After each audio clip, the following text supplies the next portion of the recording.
Welcome to the Proposers Conference for Request for Proposal 521-9930, Assessment and Monitoring Services for Disaster Debris and Hazard Tree Removal.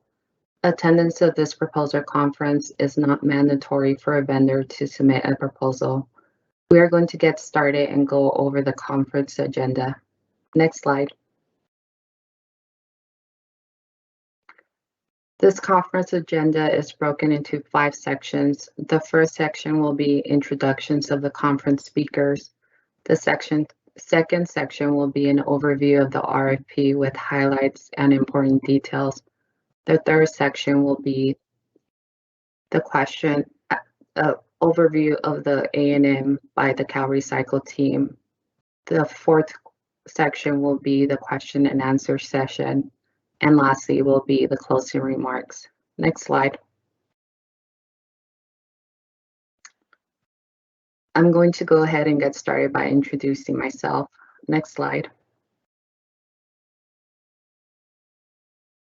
My name is Tina Larios, and I am the procurement official and point of contact for this RFP.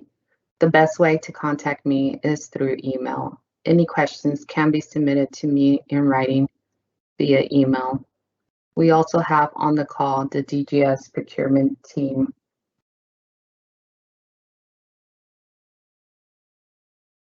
Diane Long and Stacy Jaramillo. Sorry, I'm getting feedback that you're not able to hear. I'm going to pause right here and let me see.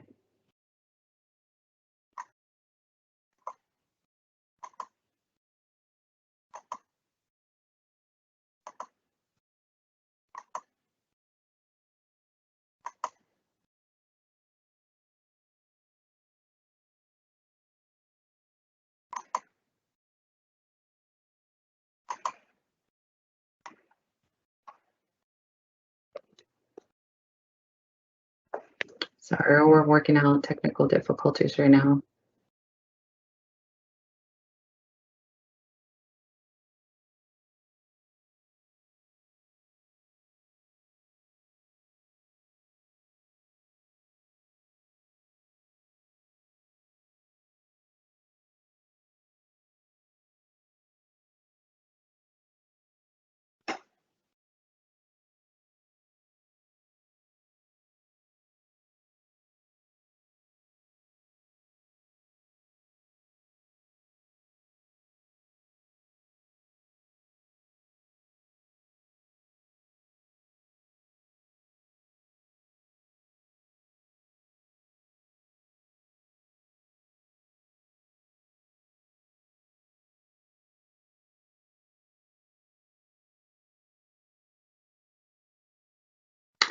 For participants, if you're able to hear, can you just reply on the chat room? Yes, I can hear, so we can kind of gauge how many people can actually hear us. It seems like some participants aren't able to hear.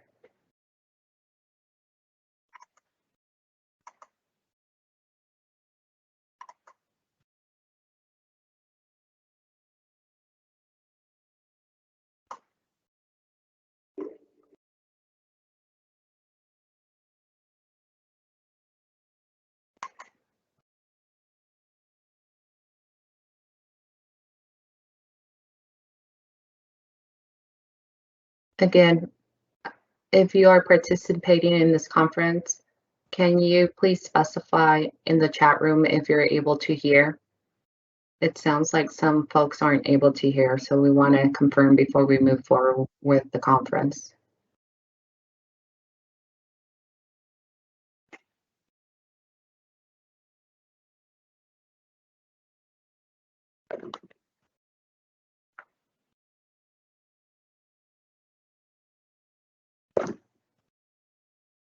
Okay, it sounds like it's working now, so we'll go ahead and continue with this slide. As I was saying, we also have on the call the DGS procurement team, which consists of Diane Long and Stacy Jaramillo, and representatives from CalRecycle. Next slide. The CalRecycle team that is on the call today and will be addressing questions during the Q&A session consists of the following staff: Anastasia Baskerville, Peter Chow, Ron Darby, Tina Walker, Jennifer Bannon, Shelley Lewis, Julie Matix, Bob Healy, and Stephen Ito. Next, we are going to go over some ground rules. Next slide. The microphones will be muted, but we will be taking live questions today. The state will also be answering pre-submitted questions received by 5 p.m. yesterday. The live event Q&A chat will remain open during the presentation. Please put your questions in the chat followed by your name, email, and organization. The questions can be submitted anonymously, but we recommend submitting your contact information with your question. All oral responses will not be binding to the state. Questions submitted will be officially answered in a Q&A set, which will be posted to Cali Procure. After the conference, please send additional questions to the procurement official. The proposers conference is not intended to be an all-inclusive review of the RFP. We will only go over highlights. The proposers are responsible for reading the RFP in its entirety. Next slide. Now we are going to move on to the next section, which is an overview of the RFP highlights and important details. Next slide. The California statewide services available under this RFP consist of these 5 regions, which is Region 1, Northeastern, Region 2, Northern Coast, Region 3, Central Valley, Region 4, Southern Coast, Region 5, Southeastern. Each of these regions are comprised of various California counties, which is detailed in Exhibit A, Scope of Work. There are 3 available categories to bid, which consist of Category 1, ranges from 1 to 150 assessor parcel number sites. Category 2, ranges from 151 to 1,500 assessor parcel number sites. Category 3, more than 1,501 assessor parcel number sites. Proposers must bid for at least one region in at least one category. All items within a category must be bid for each proposing region. Proposers may choose to bid for multiple regions and categories. Awards will be made by category as described in Section 6 evaluation. Each category has potential for multiple awards. Next slide.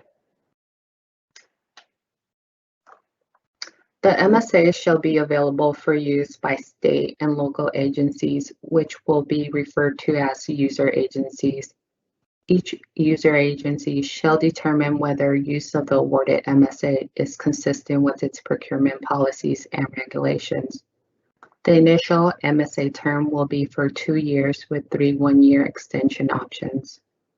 All rates shall be firm fixed for the MSA term, including any optional year extensions. All user agreements under the MSA must be completed within 24 months following the MSA term end date, so there is potential for user agreements to be in place for 7 years.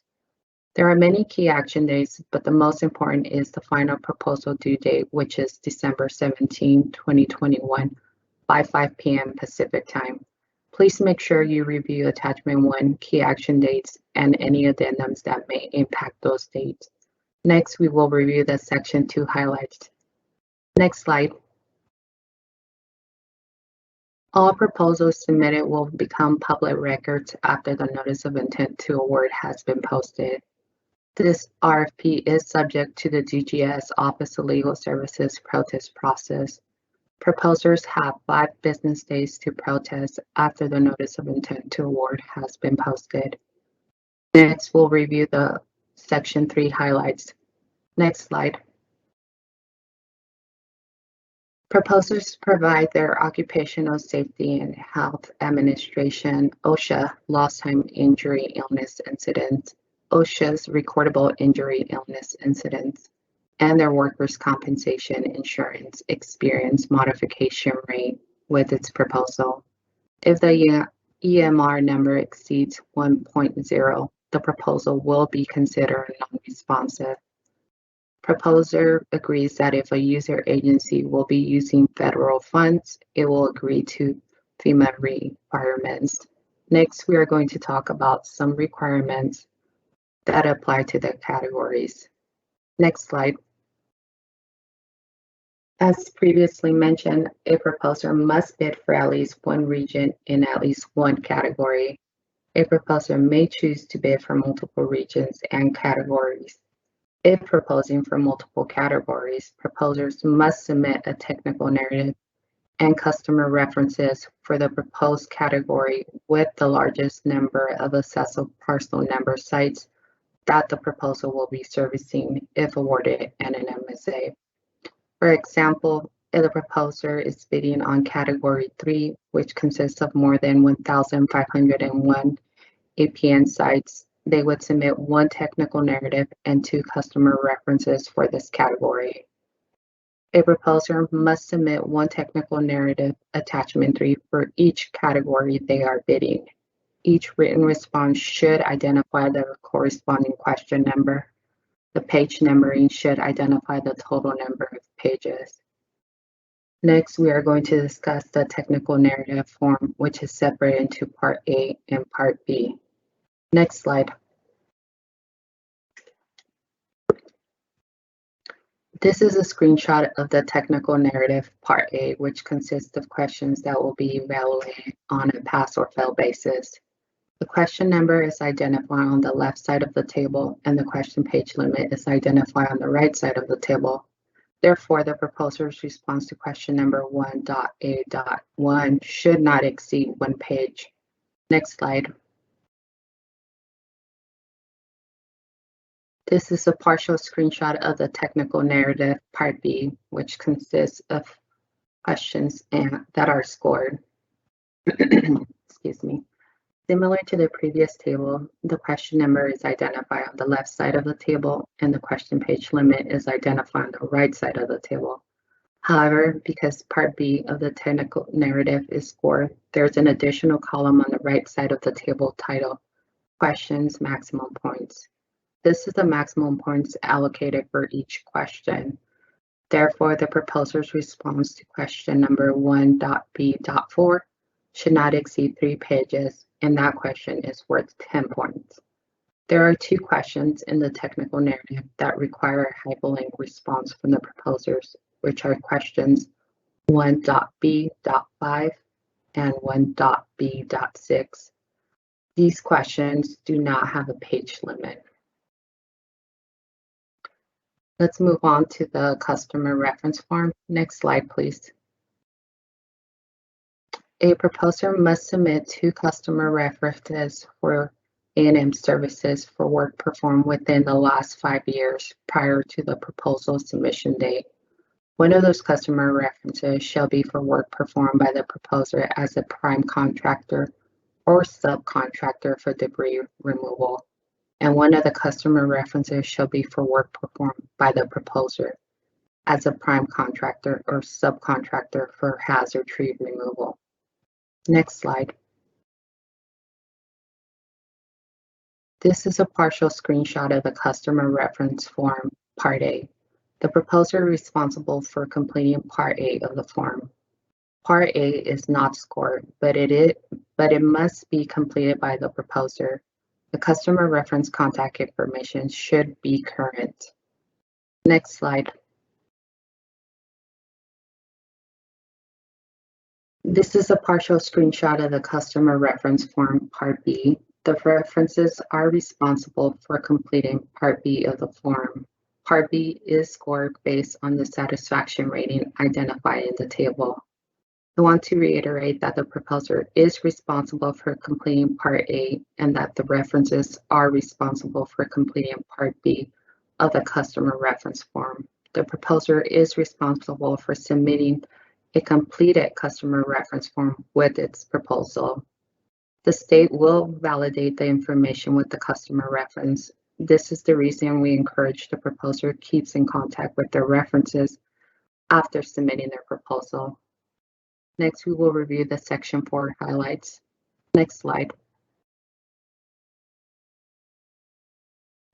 Proposers must complete and submit separately a copy of Attachment 2 cost workbook in Microsoft Excel format as specified in RFP Section 5 proposal format. Proposers must complete the worksheet following the cost workbook instructions tab. Each cell that requires a response from the proposer is unlocked in the Excel sheet and has specific instructions for the proposer to complete. Proposers are not required to bid on all categories. However, all items within a category must be proposed for each region bid. Next, we will review the Section 5 highlights. Next slide, please. All proposals must be submitted electronically and include all required RFP attachments separately. If necessary, a proposer can submit multiple emails with their RFP attachments if they believe the file sizes are larger for one single email. However, there is a risk of the proposal not being received completed if separated into multiple emails. The proposer must specify in the email subject line proposal response for RFP 521-9930. If multiple emails are being submitted, the proposer should identify the email number out of the total number of emails in the email subject line. For example, it would be 1 of 3, 2 of 3, 3 of 3, so we know how many emails belong to that proposer. All proposals must be submitted to MSA solicitations at dgs.ca.gov. The emails must be less than 25 megabytes, and submitting zip files are discouraged. Next, we will review the email message response that proposers will receive when they submit their proposal. Next slide.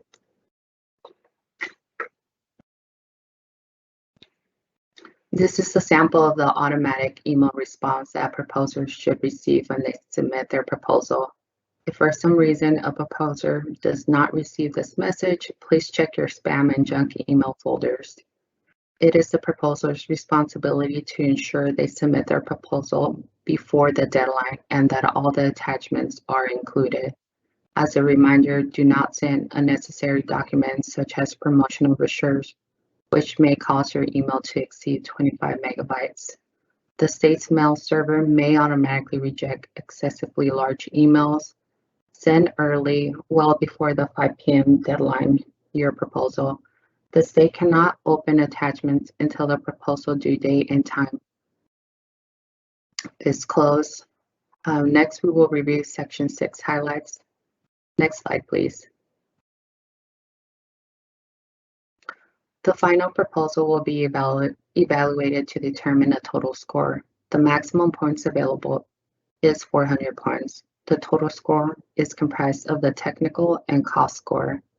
The technical narrative, Part B, is worth 200 points. The customer references, Part B, is worth 108 points for a total of 308 technical points. A proposer must receive a minimum of 205 technical points to be eligible for cost evaluation. The cost is worth 92 points. Next slide. DGS PD intends to award multiple MSAs to responsive and responsible proposers. Awarded MSAs will be posted on the CalRecycle-California website. User agencies will use the request for offer process to seek services from the awarded MSAs. The RFO will have specific details of what the services entail for the user agencies. Next, Bob Healy from CalRecycle will provide an overview of the A&M services. Next slide.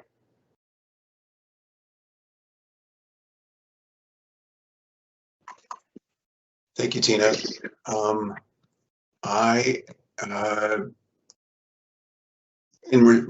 To cover, next slide, please. This MSA covers the scope of services focused on post-wildfire debris and hazard tree removal. But the MSA actually does extend beyond to other types of disasters, including earthquakes, floods, mudslides, and other declared disasters by the state and or federal government. This MSA is specifically geared for wildfire debris removal because it is one of the more complex debris removal types of operations that will be conducted in the state. And we've learned through recent fires, because of the change in character of the types of the debris from the fires, we need to make sure that we remove the toxic materials from these properties. And so there's more activities that need to be addressed by the consultant contractor envisioned with this contract from the environmental standpoint, and testing and analyses and air monitoring, etc. So that's why we chose that specifically for the wildfire debris cleanup for the scope of services presented in this MSA request for proposals. So this will cover fires and all the other types of debris removed from other types of disasters. Next slide, please. The services under this MSA do not include any of this year's wildfire cleanups or any other cleanups that might take place between now and when the MSA awards take place. They will be for operations that occur post the MSA authorization or authorization. It's specifically for disaster recovery missions, and it can be used by CalRecycle and any other state agency that or regional agency or municipal, county, city that is described in the MSA request for proposals as the definition of what a user agency is. So it can be used by any of those types of agencies, including CalRecycle. Next slide. And I should add that it's specifically for consulting services, not for the actual debris and or hazard tree removal services. The operations, the scopes will take place under the incident command structure, and it's a federal program that is issues a structured chain of command for managing all the work and all the contractors and consultants, state personnel that are involved in these cleanups. We will continue to follow strict environmental protection. The governor's office typically will issue a suspension of environmental regulations, but that suspension is specifically for the suspension of the structural process, but it's not suspending the environmental protections that are required by the state and local agencies to be enforced and enacted. So the consulting agreement under this MSA will require the consultant's support in making sure that those best management practices are being used and implemented by the contractor. Also, if it's a federal project, these suspensions don't apply to any federal environmental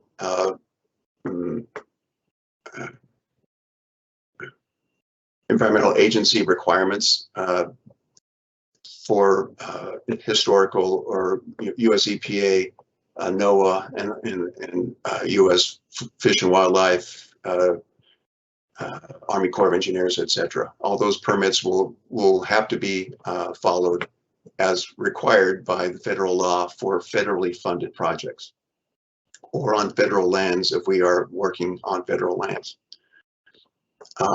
And these operations can be occurring in one county or one municipality or in multiple municipalities.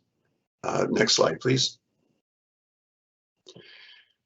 We have divided the state into 5 regions, and these regions were generally done in consideration of the seismic zones, population centers, and cost of living centers throughout the state. The coastal regions are where the seismic zones are, and where there are more population and a higher cost of living. So those kinds of things need to be taken into consideration in your bid estimates for your staff. Those that are on the inland south, southeast, and northeast are less economically challenged, and the costs will likely be different in those regions than in those on the coast. That's one of the main reason why we changed these. So consider that when you're putting together your proposals. These regions each will have 3 different categories, size categories that Tina mentioned, the categories 1, 2, and 3. So there'll be a total of potentially 15 combination of categories and regions that can be bid upon by the proposers who will be submitting on this. Next slide. Our main goal for these operations are to help the communities that have been impacted by whatever emergency disaster to remove the ash and debris and whatever toxics might be present, and provide the home property owner with a property that they can rebuild and start over again on. So that's the overall goal for all of these operations that we will be involved with, and other state and regional agencies. Next slide. The specific scope of work for this contract is to assess and monitor and track structural debris removal from the ash from wildfires or debris from other disasters, removal of hazard trees that could fall on public infrastructure, and the placement of debris, all this debris and trees into approved end-use facilities. So we're tracking it from cradle to grave. And while that's being done, we're making sure the consultant is assisting the user agency in making sure endangered species, waterways, and cultural historical artifacts are protected during the emergency debris cleanups.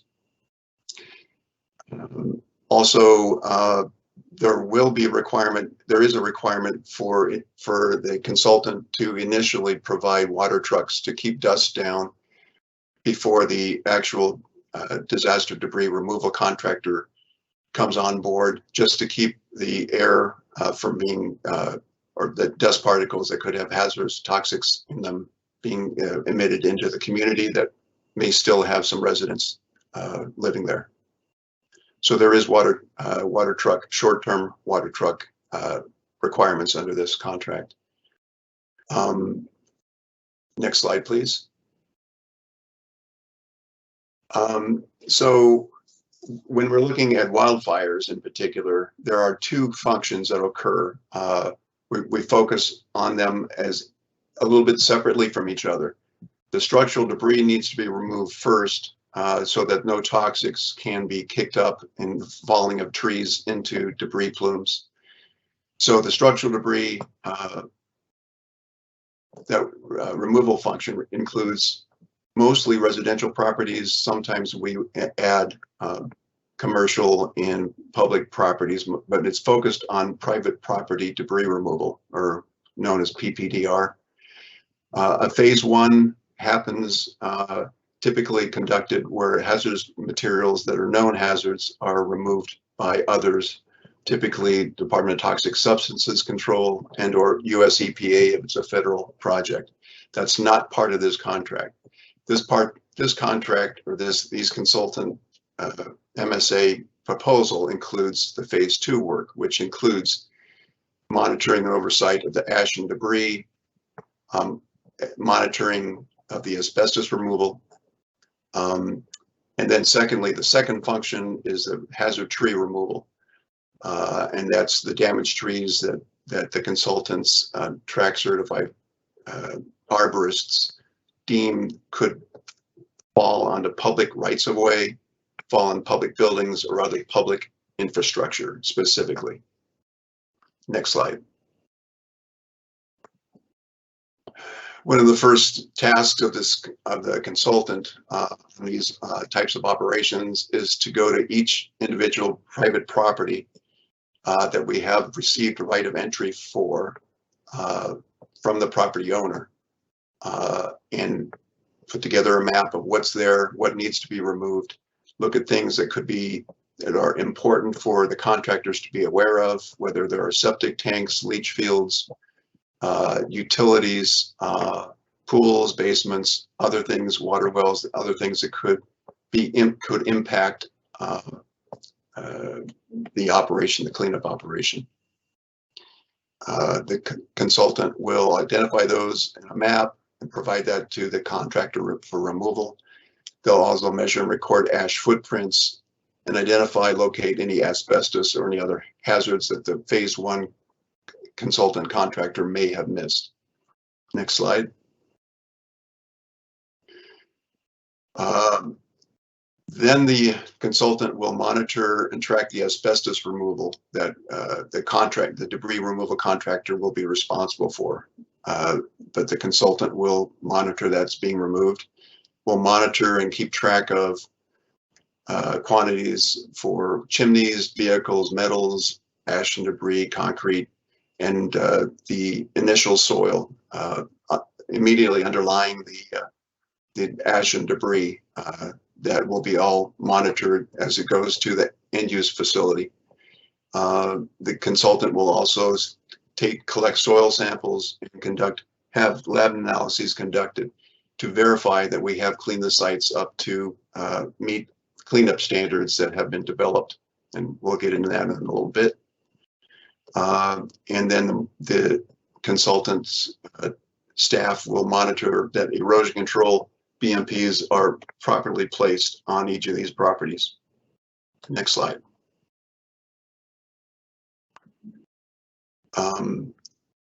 Other tasks for the consultant are to prepare their own staff health and safety plans that will be reviewed by the user agency to verify that they've considered all necessary activities in their health and safety plan.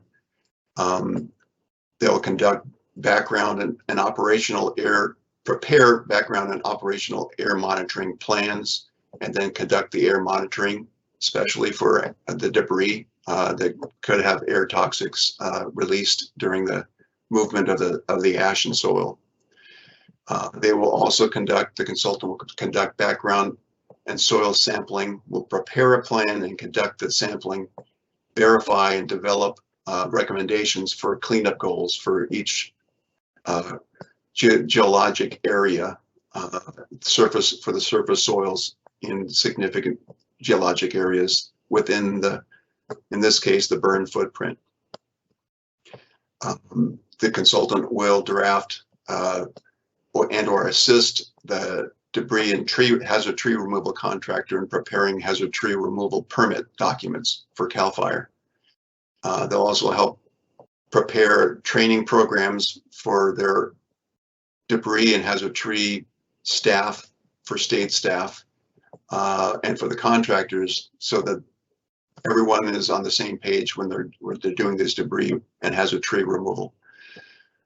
Consultant will also be responsible for hiring tribal monitors if and as required by the user agency, and certainly by the federal government if it's a federally funded operation.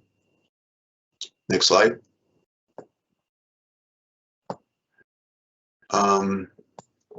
The track arborists hired under this consulting agreement will be responsible for assessing and marking trees that are eligible for removal due to falling on potentially hazardous or on public properties, public rights of way. They'll monitor and track hazard tree removal from cradle to grave, from felling, processing, transport, and disposal. They'll check also for environmental compliance to make sure trees are not felled into creeks or other BMPs that are required, and may assist the user agency in preparing environmental protection plan for making sure that all the federal, if applicable, and state and regional agencies environmental requirements are being met properly. And lastly, they'll be responsible for reviewing the debris and hazard tree removal contractors' invoices for accuracy and proper support, backup support, and to make sure that the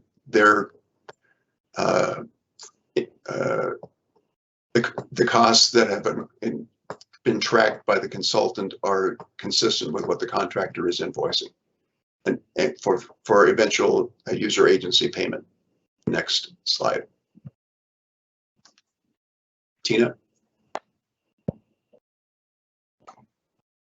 Thank you, Bob, for providing an overview of the A&M services. Now we'll move on to the Q&A session.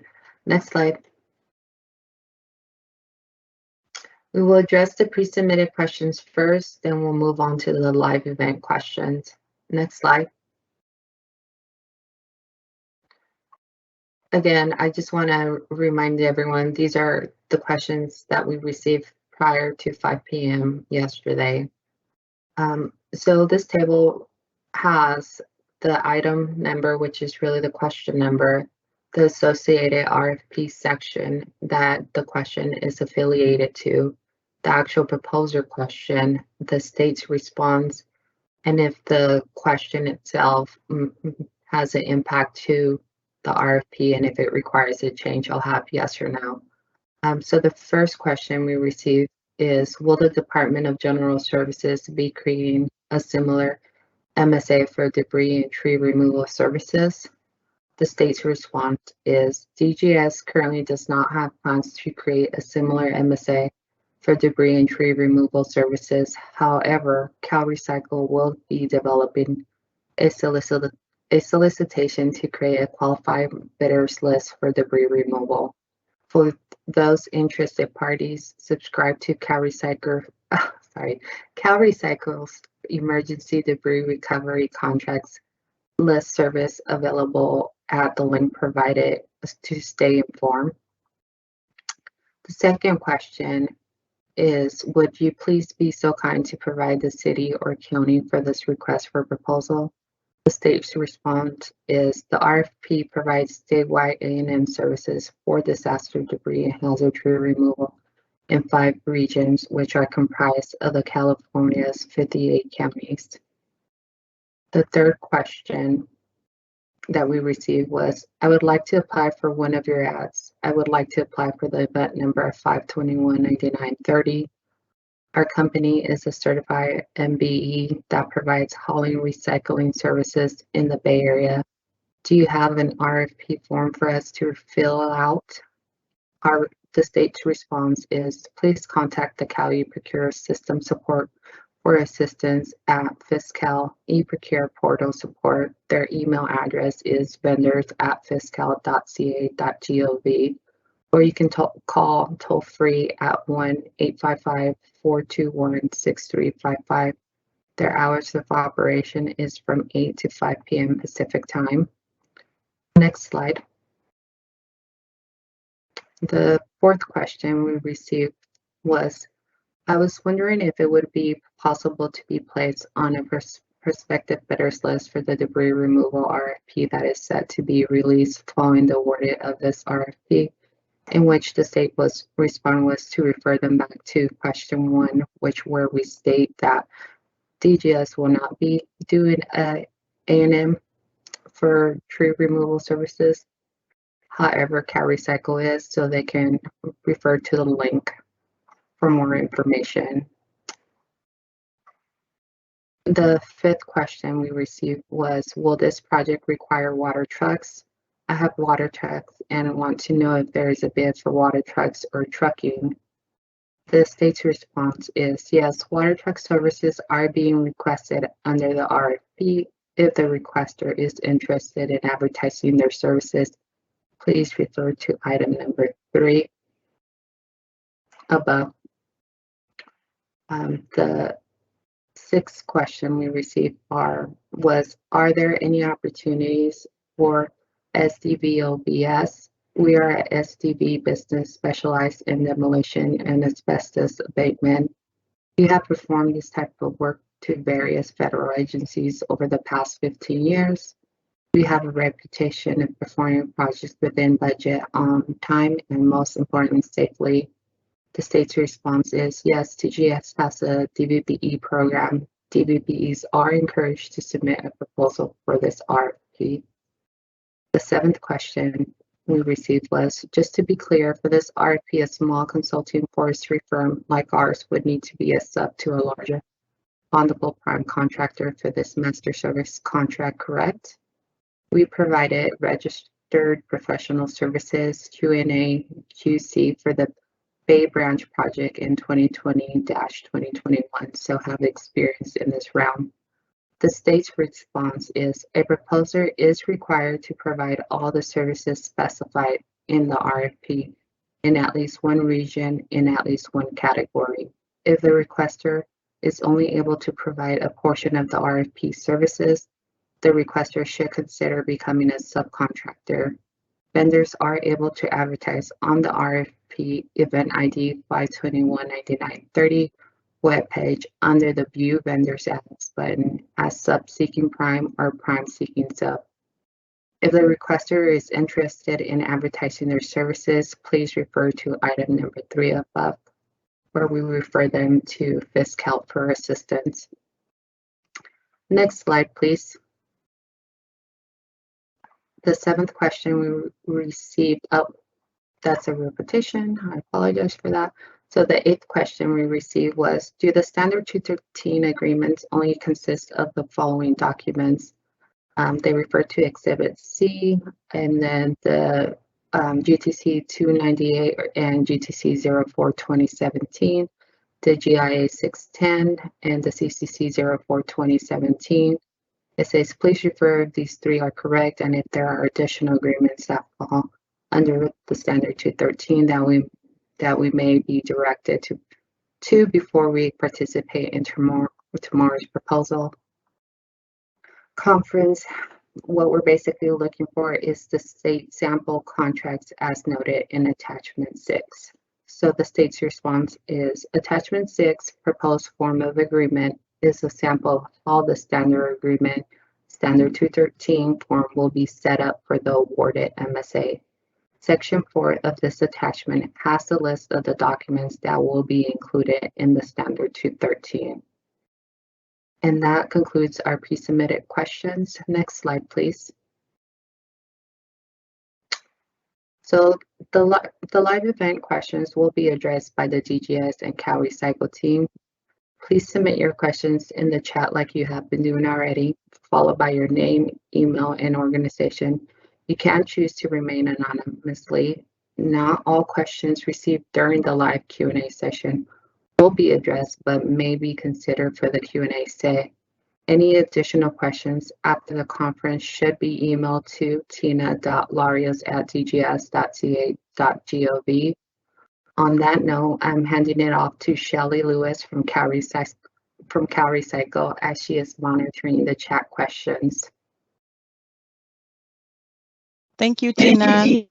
We received several questions, and if it's a duplicate question, I will read the question one time. So the first question is, will you provide a copy of the presentation to the attendees?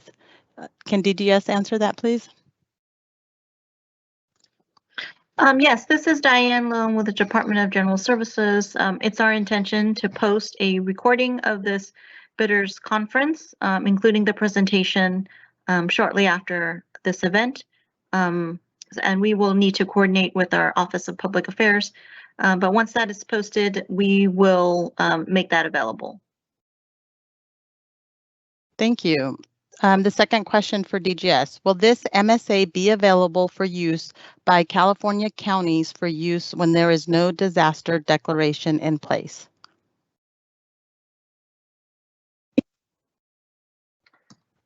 Hi, this is Tina from DGS. Yes, the MSA is available even if there's not a disaster.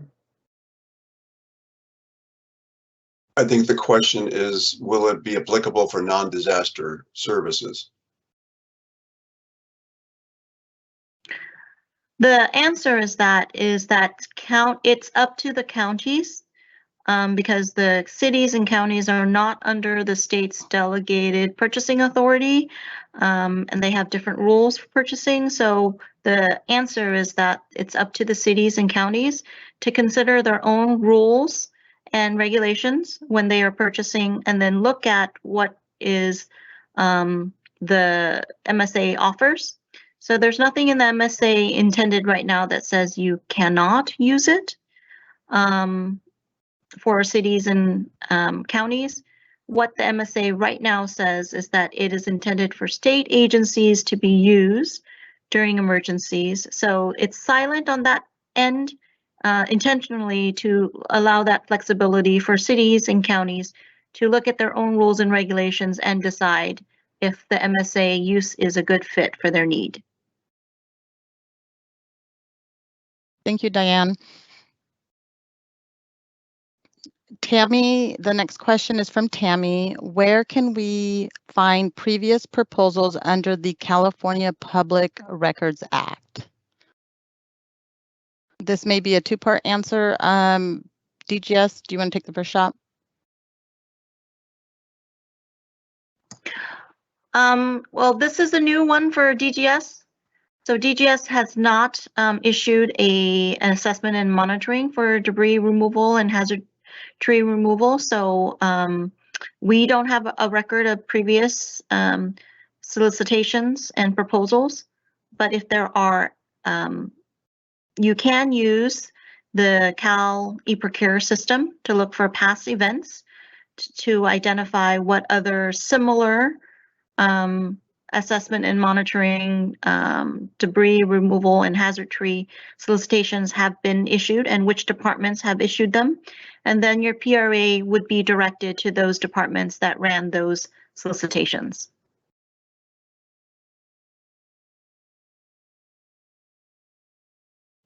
Thank you. The next question. Shelley, do you want to answer that for CalRecycle, since we've put out not this specific MSA, but we've put out requests for proposals for these types of services? For the CalRecycle issued assessment and monitoring RFPs, they are available through our Public Records Act process, and you can contact our Public Record Act request coordinator, and that information is available on our website at www.calrecycle.ca.gov. Under contracts. Actually, it's under legal. So if you type in the search engine public records, then it will take you to the page where you can submit your question online electronically or your request. Thank you. The next question, will there only be one award per category in each region? I'll open that up to DGS.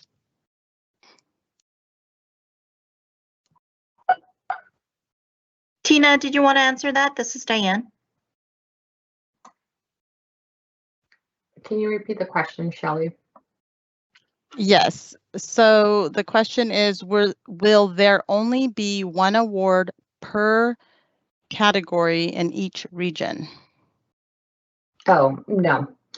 So our intent, again, is as long as you meet the qualifications, is to award to multiple bidders in a category or a region.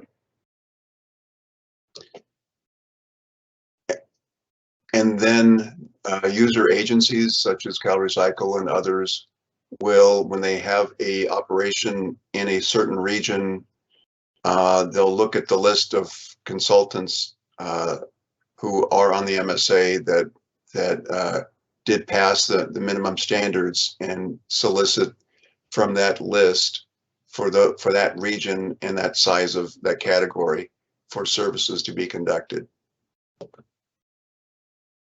Let me know if I misspoke. You didn't. You spoke on the more of the RFO process, but Right, Yeah. but just so they know that it's not just one consultant and more than one can be approved to be considered for work in that region in that size category. Right. So the next question is from Peter Palma. Can you elaborate on what type of references will comply as an end user? The second part to that, would a prime contractor be considered an end user? This is Bob Healy. I'll answer that from CalRecycle. The end user is whoever receives the debris, ash, and hazard tree. It's just the consultant under this contract would be tracking where that goes and that they received it. Those end uses, it's a landfill, it's a chipwood biomass facility, it's a lumber yard, it's a concrete recycler, metal recycler. Those are end use facilities.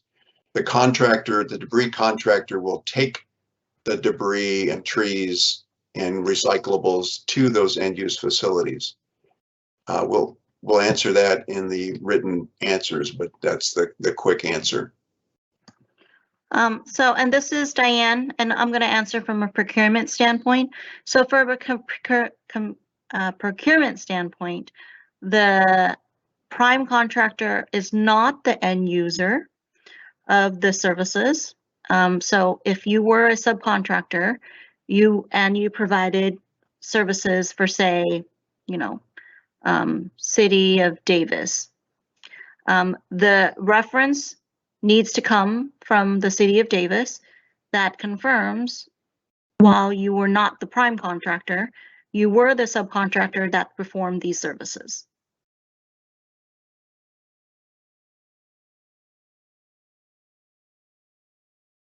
Thank you, Diane. And so we answer that question from a technical standpoint and separately from a reference or submittal standpoint. There are two different types of end users. The next question is from Luis Robles. Have you considered the use of satellites, manned aircraft, and drones for assessment of damage? CalRecycle?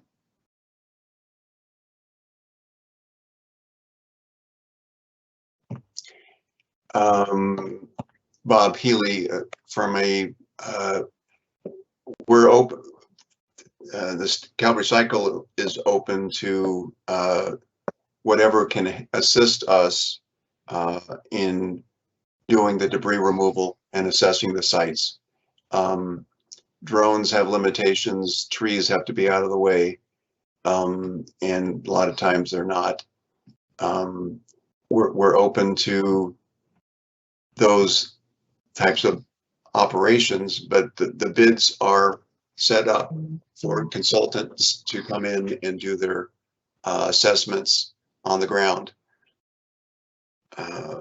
as the way it's described. Those other means and methods may be proposed at a later time, but that's not what you're bidding on this MSA.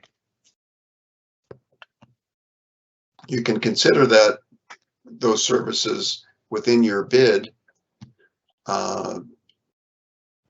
if they can augment the field staff. There may be good ways of that being done, and you can incorporate that in your bid.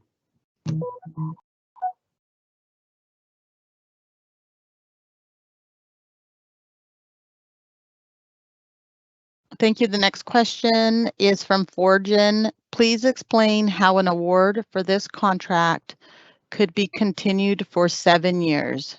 DGS?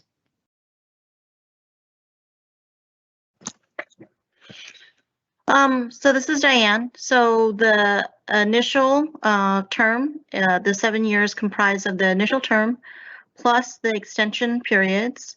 And there is an expectation that should the MSA expire, because some of these are long-term contracts, that the work can still continue beyond, and that was for a set amount of time. I believe it was 24 months. But it is outlined in the RFP and also in this bidders conference. So bidders should consider the entire length of time and at a minimum consider the initial term of the MSA plus the orders that must continue beyond the end of the MSA term.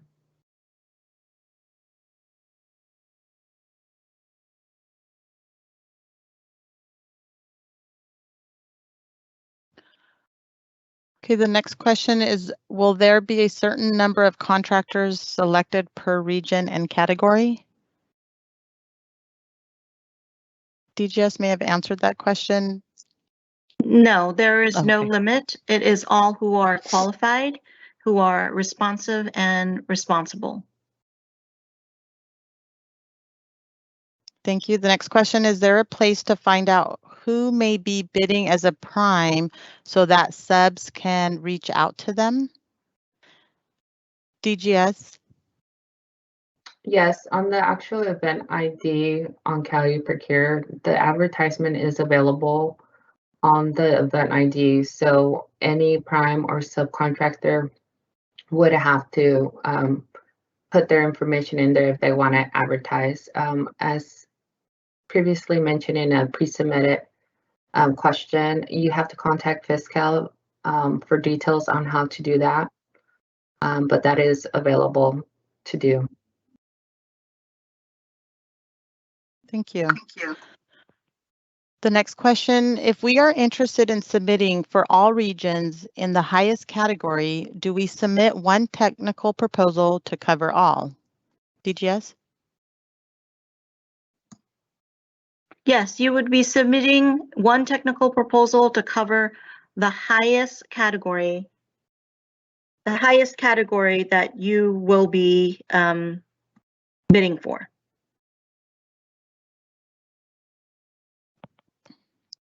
Thank you. This next question comes from Arcadis. Would you please clarify how to get verification for an agency customer reference that is no longer at the agency? DGS? I believe this is covered in the RFP, in which we do have a specific language that allows for if a person has left the employ of the agency, then the person, another who is still at that agency, would verify their employment. And this is for cases in which, was intended for cases in which you've provided a reference, but then unexpectedly someone has retired. So if it's a case where your reference has actually retired long ago, years, before, the advice would be to make sure that you can provide a current reference at the agency where you provided the services.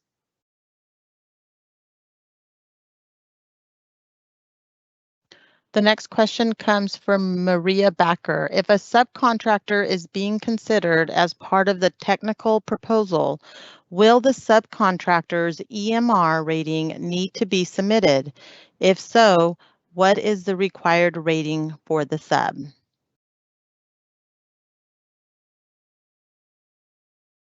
DGS? I believe this is what CalRecycle should address as well, but from a procurement standpoint, we are not asking for the EMR rating specifically in the RFP for the subcontractor. It is only the prime who is responding to the RFP that has to have an EMR rating of less than 1.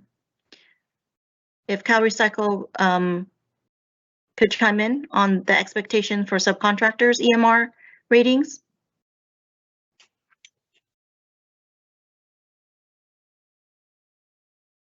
Can CalRecycle legal chime in on this question? I don't want to give unresearched answers, so we will follow up with that in the written Q&A answers. Thank you. The next question, please verify that this MSA could be used for other disasters, including earthquakes, tsunami, or other natural disasters. CalRecycle? This is Bob Healy. Yes, as I stated in the presentation, it can be used for any declared disaster. And as stated by DGS, counties and municipalities may be able to use it for other decisions, but it's intended to cover any kind of natural disaster or disaster that would require debris removal. Thank you, Bob. The next question is coming from Arcadis, and this would be for DGS. Could you please clarify what you mean by including separate attachments? We are unclear if these separate attachments are literally standalone and labeled files in the email submittal, or if they are supposed to be attached to the admin or technical documents with slip sheets between each separate file. What we mean by separate attachments would be that they are separate. So if you have one file for the technical proposal, that would be one attachment. If you had another file for your administrative requirements, that could be, if you wanted to have, it all consolidated as one file as a separate attachment. But what needs to be is to underline is that your costs have to be in separate attachments. So, the most important is to make sure that your costs are separate, not included in any other attachments for technical or administrative.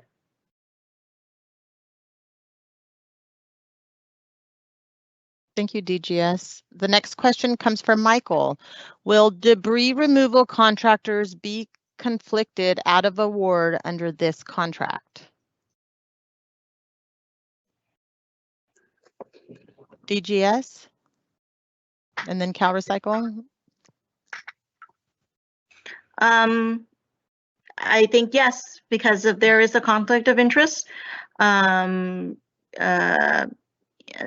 in assessing and monitoring the same services that you may or may not be providing.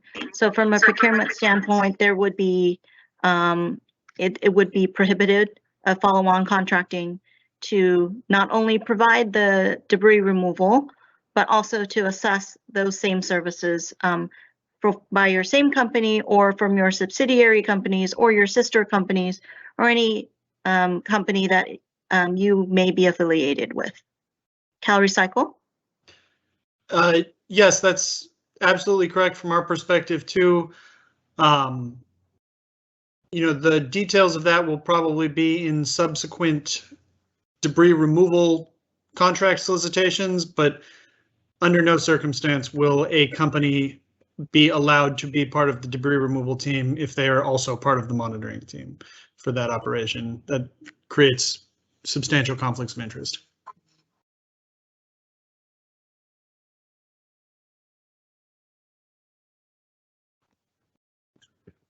Thank you. I should clarify, I've been reminded that this contract does require, during the very early stages of the operation, water trucks to be provided. If a subcontractor is providing water trucks to the monitoring team, that will not preclude that subcontractor from participating on debris removal. Good clarification, Ron. Okay, the next question comes from Christopher Borlas with Track Cultural Resource Services.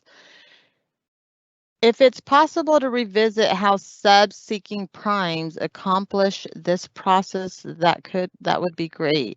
If you could expand on, please refer to item number 3 as seen on slide Q&A.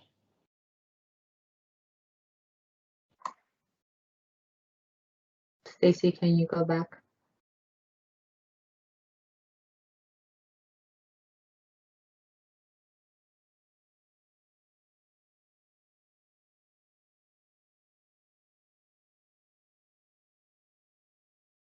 So again, as previously mentioned, in order for vendors to advertise, they can get in contact with fiscal personnel for assistance on that. Here in procurement, we don't know the necessary process to do that, but we did get it in contact with fiscal personnel, and they informed me that vendors could contact them for assistance on how to advertise for any events on CalRecycle-Procure.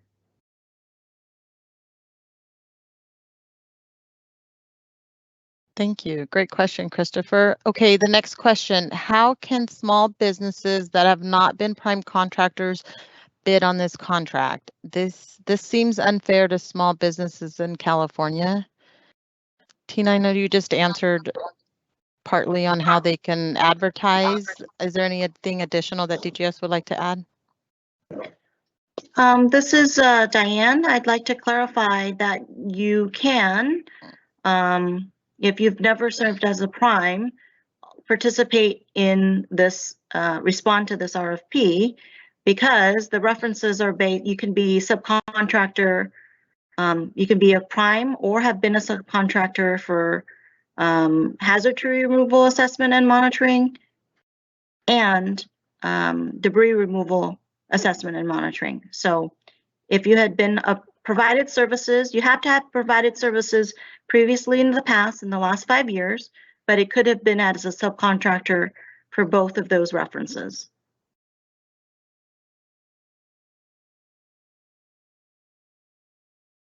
Okay, so the next question states, so in quotations, award means pre-qualified. If so, will pre-qualified contractors will need to resubmit pricing? Will these submissions be judged on how low? CalRecycle? That's a DGS question. So the question is, the MSA pricing is max pricing. So this is the maximum that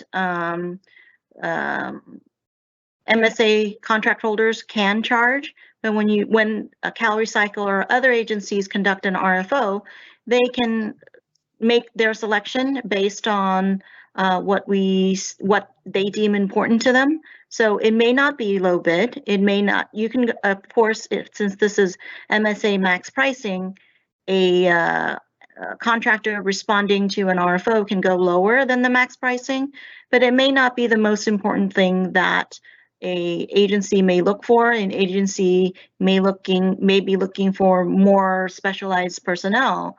They may be looking for a deployment schedule that is responsive to their needs. So there's a lot of things that can be considered. Pricing may be one of them at the RFO level, but may not be the one and only thing considered.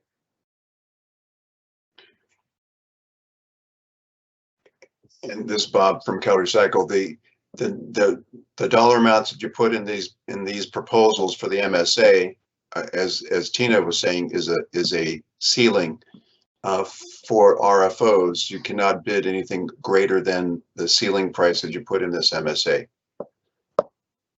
during the RFO stage for the actual specific projects that will be issued by a user agency.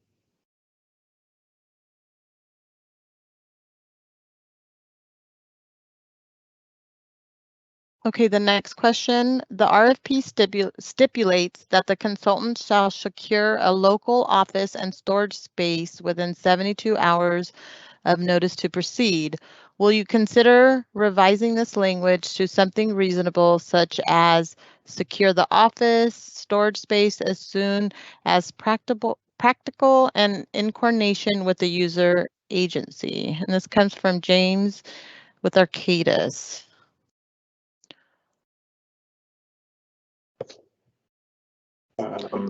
This is Bob Healy from CalRecycle. think we'll take that into consideration and respond to that question in writing as part of the written responses after this conference.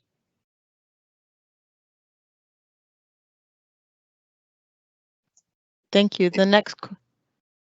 Any other thoughts on that, Ron? No, that's what I would recommend doing, especially if we are going to change the document. It'll need to be reflected in the RFP anyway, but we need to discuss what makes sense. Right.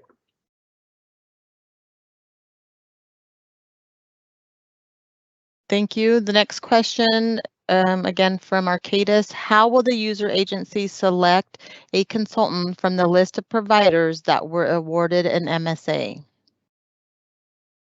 Again, this is speaking to the RFO process. So does DGS want to repeat what they just said? Sure. So the agency, it's up to the agency to look at the list and look at what their needs are. They will identify their operational scope, their timeline, all of the details, and then they make that decision based on what they deem important for their specific RFO.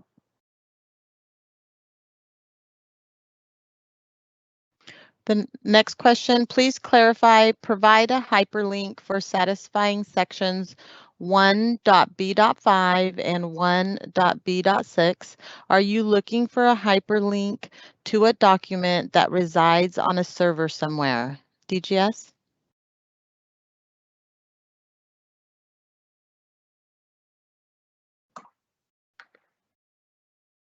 Actually, I'm going to refer this to CalRecycle.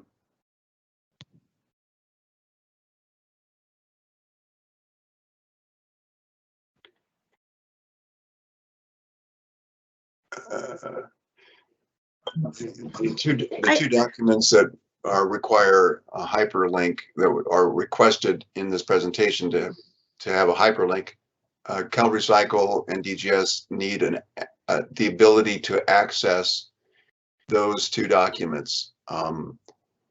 And the suggestion was a hyperlink if you have a document that resides on a server that we can have access to. We need to be able to access a document, download it, and take a look at it. That's the intention here. You can put it on a CD. You can. Wait a minute. I take that back. These are submitted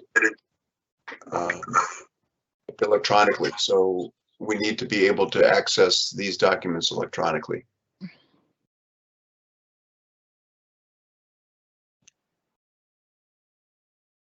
Thank you, Bob.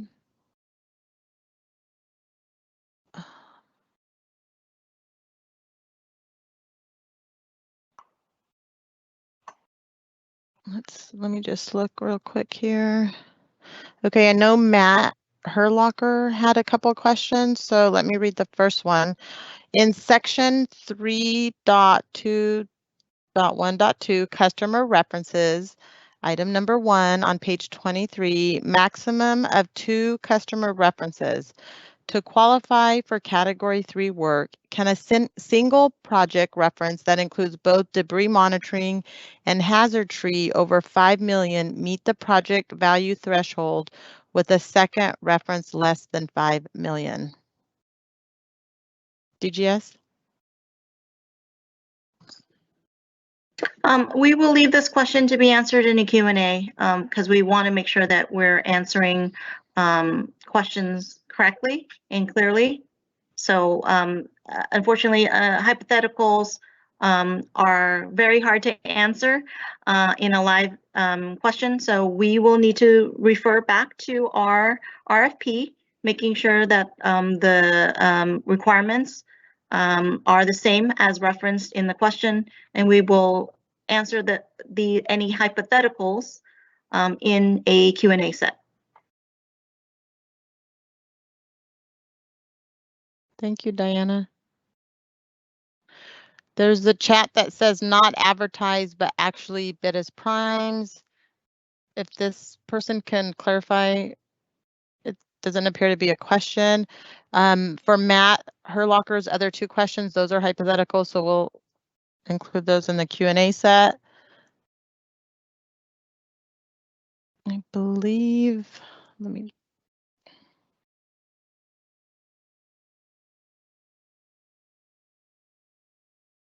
I think I've read out all the questions that I see. Before we move to closing remarks, I just want to confirm with all the participants in the vending community that you don't have any more questions for us today. And I'm not seeing anything else come in. And if I could ask that those bidders that or those participants that are interested in receiving a courtesy notice when the Q&A, when the bidders conference video is up, to please input their email into the chat session so that we can collect those and send out a courtesy notice when the video is posted.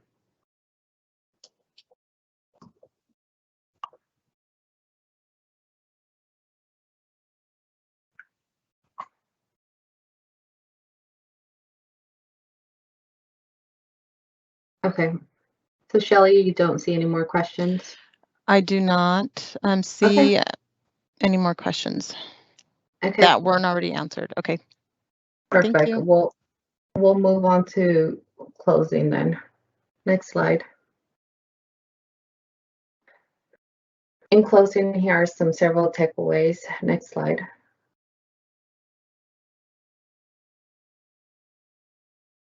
Oh, I don't know what happened. Thank you, Stacy. So quick reminders, it's important to read the entire RFP, including exhibits and attachments. If you have any questions, email the procurement official immediately. The link displayed can be used to access the RFP. This is where any changes to the RFP and the Q&A set will be published. Do not wait until the last day to read the RFP. Next slide. This concludes the proposers conference. Thank you all for attending. As a reminder, as Diane mentioned, if you want to get a courtesy email when we get this proposer conference published on the event ID, please put your email on the chat. Tina, can you reiterate the deadline for submitting questions? Yes, so the deadline is on the 29th by 5 p.m. Pacific Standard Time. Oh, sorry, Okay. November 29th, November 29th. 2021. Yes. Thank you. Thank you for that reminder.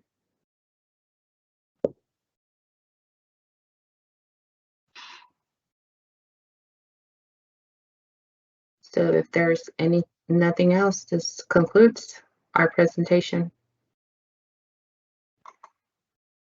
Thank you all for your attendance. Thank you all.